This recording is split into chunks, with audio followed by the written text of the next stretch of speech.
Hello everyone, and welcome to my Young and the Restless official 24 channel. I hope everyone is having a wonderful day. Before we begin, please hit the subscribe button and give this video a thumbs up. With the Kane, Carter's lethal obsession. On the Young and the Restless, Carter made the messiest move this week. He hinted that he would do anything for his boss, even if that meant murdering his guests.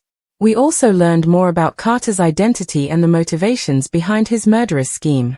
Carter's preoccupation, Kane, played by Billy Flynn, was the obsession of Carter. He claimed to be willing to do anything for him. He tried to blame Nick for the death of Damien, played by Jermaine Rivers. Chance was shot and killed by getting caught in the crossfire. Carter then expressed profound regret for his actions. He could tell that Kane was mad at him for starting this massacre. He ended up killing himself. Kane's right-hand man was Carter. He was groomed to do anything for the billionaire.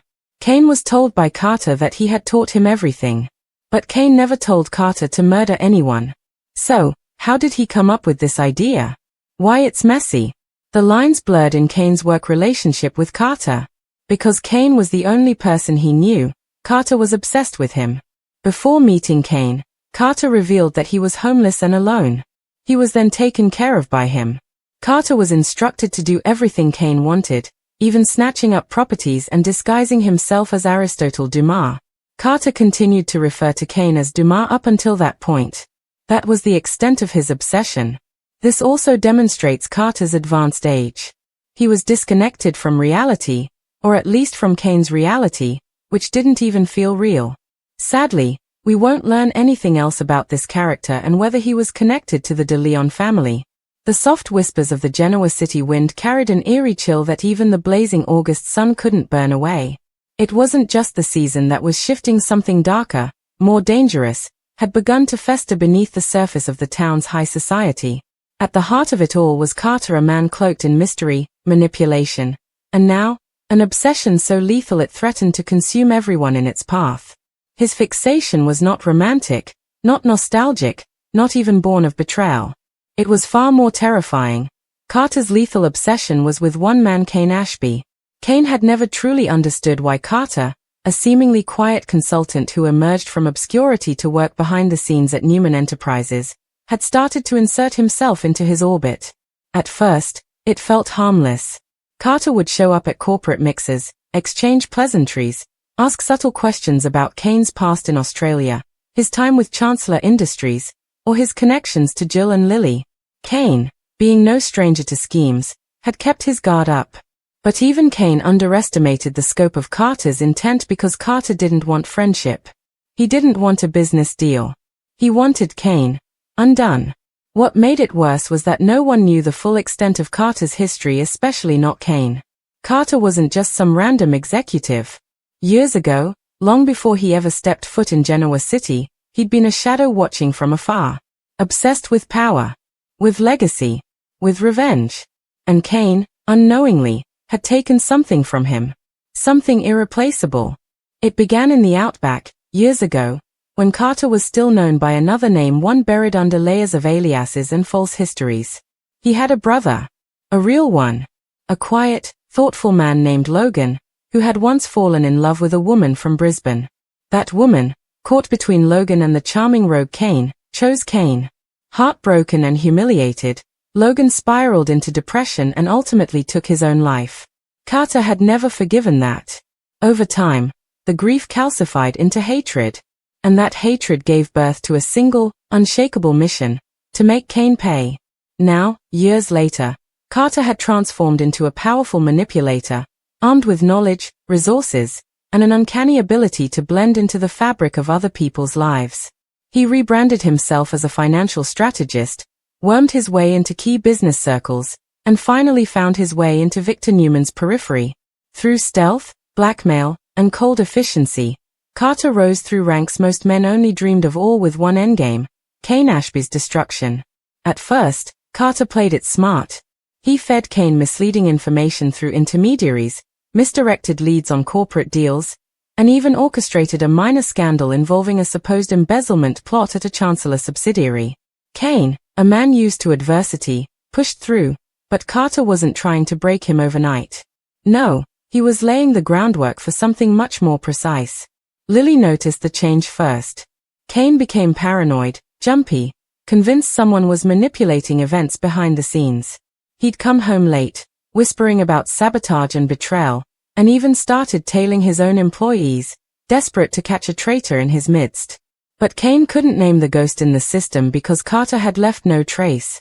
Meanwhile, Carter escalated. He planted bugs in Kane's office, hacked his emails, and began shadowing him at night.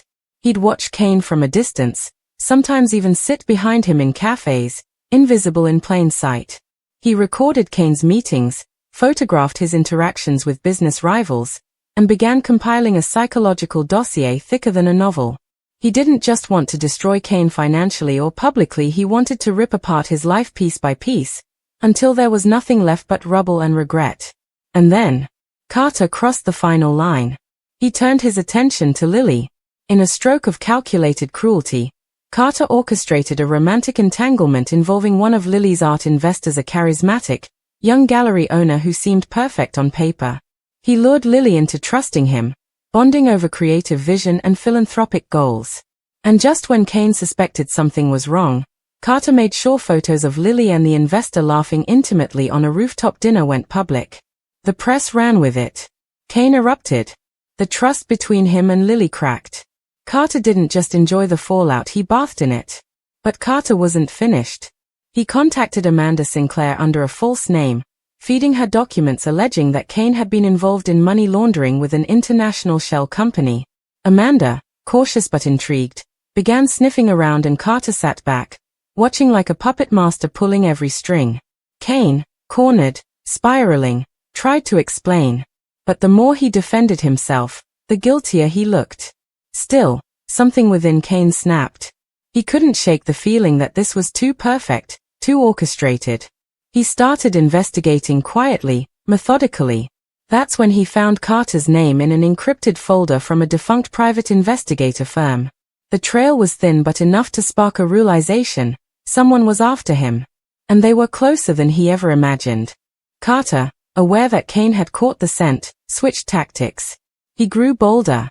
He sent Kane an anonymous text. "You remember Logan?" Kane, shaken, didn't reply, but the mention of Logan opened an old scar. He hadn't thought about that long-ago love triangle in years. But now, suddenly, it all made sense. Carter then made his most terrifying move. He cornered Lily in the Chancellor Estate parking garage. No threats. No violence. Just words. A chilling warning whispered into the shadows. "Kane destroyed someone I loved. I just want him to feel the same."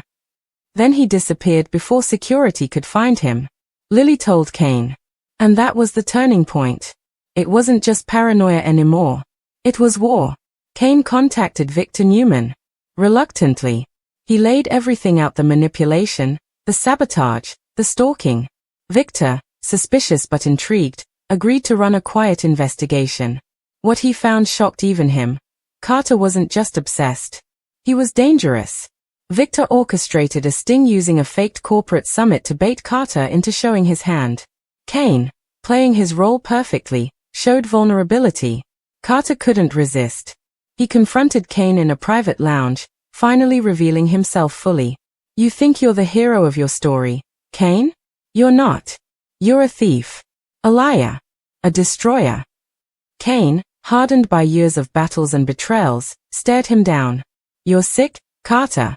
You've built your entire identity around someone you lost decades ago. I didn't take Logan from you. Life happened." But Carter's eyes were wild. "You took him. And now I'll take you." Security stormed in just as Carter lunged forward, a syringe concealed in his jacket. Tranquilizer. His final plan had been to abduct Kane and stage a final reckoning. He never got the chance. Carter was arrested, but not before snarling a final, venomous promise: "This isn't over. Obsession doesn't die, Kane. It just waits." In the aftermath, Kane was rattled. The town buzzed with whispers. Amanda's investigation cleared him, and Lily, shaken but loyal, returned to his side. But the damage lingered. The sense of violation. The haunting knowledge that someone had crafted their entire life around destroying his. Victor, ever the strategist, kept Carter buried under legal red tape, ensuring he wouldn't resurface easily. But Kane never slept quite the same.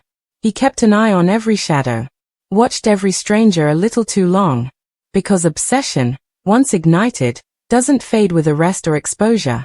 It waits. And Carter, even locked behind bars, had planted seeds of chaos that no one could yet see. And in a quiet cell in a high-security prison, Carter stared at the cracked photo of Logan he always kept hidden in his shoe. He whispered, "He still doesn't understand, brother. But he will. Even if it takes my last breath, he will." In Genoa City, the weather warmed, the scandals shifted, and the headlines moved on. But in the depths of Kane Ashby's world, a storm still brewed, the ghost of a man obsessed, and a vendetta not yet fully quenched. The battle was over. But the war? Far from done. The days after Carter's arrest were anything but peaceful. For Kane Ashby, the nightmare hadn't ended with Carter being dragged away in handcuffs.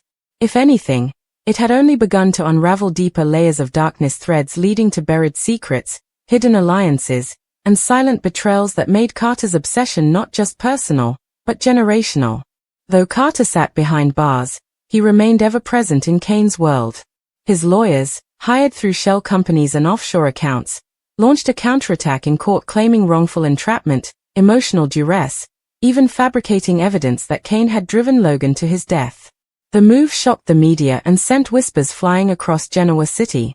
Carter was painting himself not as a stalker, but as a grieving brother seeking justice. Victor Newman and Amanda Sinclair pushed back hard in the legal system, using every ounce of influence and legal prowess they had. Still, Carter's team was aggressive, relentless, and strangely well-funded. Someone powerful was backing him. That realization chilled Kane to the bone. Who would support a man like Carter, and why? As he and Lily tried to rebuild their fractured relationship, it became clear Carter had dug his claws into their lives far more deeply than either realized. A month after Carter's arrest, a series of anonymous tips were sent to the IRS and SEC, suggesting that Kane had laundered money through international art investments, the very same ones tied to Lily's gallery expansion. Authorities came knocking, freezing accounts, investigating records. Carter had engineered a financial noose, and even from prison, he was still pulling strings. Kane, desperate, turned to Jill. At first, she was skeptical, believing her son had made another enemy through his own ambition and ego. But once she saw the depth of Carter's campaign, she realized this wasn't just about business, this was about annihilation. Jill reached out to old allies, calling in favors from the shadows of the corporate world. If Carter was playing dirty, Jill was willing to get dirtier. Meanwhile, Lily began receiving cryptic messages. Notes left in her car.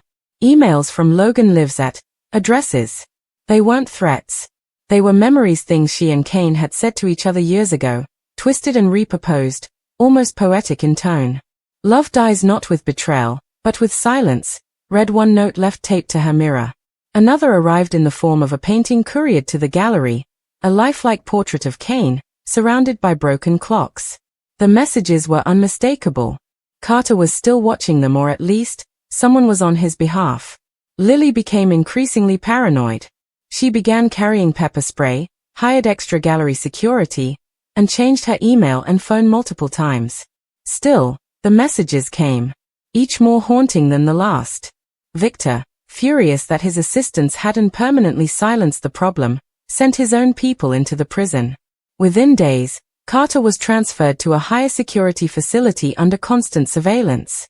But even then, Kane couldn't shake the feeling that Carter had anticipated this, that he wanted to be moved closer to something else, or someone else. And then came the letter, delivered in a hand-addressed envelope, no return address, but unmistakably Carter's handwriting. Inside, just 3 sentences. "You don't know the whole story. Logan's death wasn't just about a woman. Ask your father what he did in Brisbane." That name Brisbane struck Kane like lightning. His father, Colin, had lived there during Kane's early years, running cons and laundering cash under multiple aliases. For decades, Kane had tried to separate himself from Colin's legacy. Now Carter was dragging him back in. The more Kane researched, the more he uncovered a tangled web of connections. It turned out that Logan hadn't just lost a lover, he had lost a business. a chain of clean energy startups funded by quiet investors, one of whom was Colin Atkinson. After the love triangle between Kane, Logan, and the mystery woman fell apart, Colin pulled out of the deal, collapsing Logan's company, bankrupting him, and humiliating him in front of the Australian press. Carter had always blamed Kane, but the true architect of Logan's ruin had been Colin. Suddenly, everything made sense. Carter's obsession hadn't just been personal, it had been misguided. He blamed the son for the sins of the father. Kane reached out to Colin, who had been laying low in Southeast Asia. When they spoke over a secure line, Colin didn't deny it. Logan was weak, he said coldly. The moment the woman chose you, he spiraled. I saw no reason to throw good money after a man with no spine. Kane hung up in disgust, but now he had a weapon: the truth. He sent a recorded version of the call to Carter's legal team. If Carter truly believed in justice for Logan, maybe knowing the real villain would redirect his rage. For weeks, there was silence. Then a bomb exploded, not literal, but legal. A confidential memo from Newman Enterprises was leaked to the press, alleging that Kane had used corporate funds to cover up a scandal involving an Australian woman's death 2 decades earlier. It was fake, a fabrication, mixed with slivers of truth. But it was enough to destroy Kane's credibility overnight.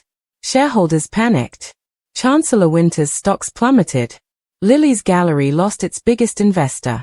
Kane's enemies, old and new, began circling like vultures. Billy Abbott went on GC Buzz, questioning Kane's ethics. Devon Hamilton quietly began suggesting it might be time to reconsider the Winters business structure.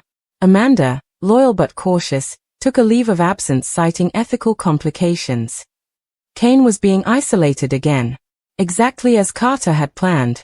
Then came the most disturbing moment of all. Mattie Ashby, Kane's daughter, home from school for a brief visit, was nearly struck by a speeding SUV outside Crimson Lights. The vehicle swerved and disappeared before anyone could get the license plate. Surveillance footage showed the driver wore a cap and sunglasses. Nothing more. That was the final straw. Victor Newman personally visited Carter in prison. This time, he didn't bring lawyers or guards. Just his voice, cold and low. You threatened a child. I don't care what your reasons were. This ends now, or I'll make you vanish from this earth. Carter only smiled. You think I did that? Or do you think Kane has more enemies than just me? Then he leaned forward. Besides, I'm not the only one who wants revenge for Logan. I'm just the face you know. That clue triggered a revelation. Carter wasn't working alone. Enter Meredith Bryce, Logan's fiancée at the time of his death. A name buried in Australian court documents and long-forgotten media coverage. She had vanished after Logan's suicide, but Kane's contacts now linked her to several offshore accounts tied to Carter's legal fund. Worse, she was reportedly seen in Chicago under a new identity, now married to a reclusive venture capitalist known for funding disruptive tech startups. One of those startups?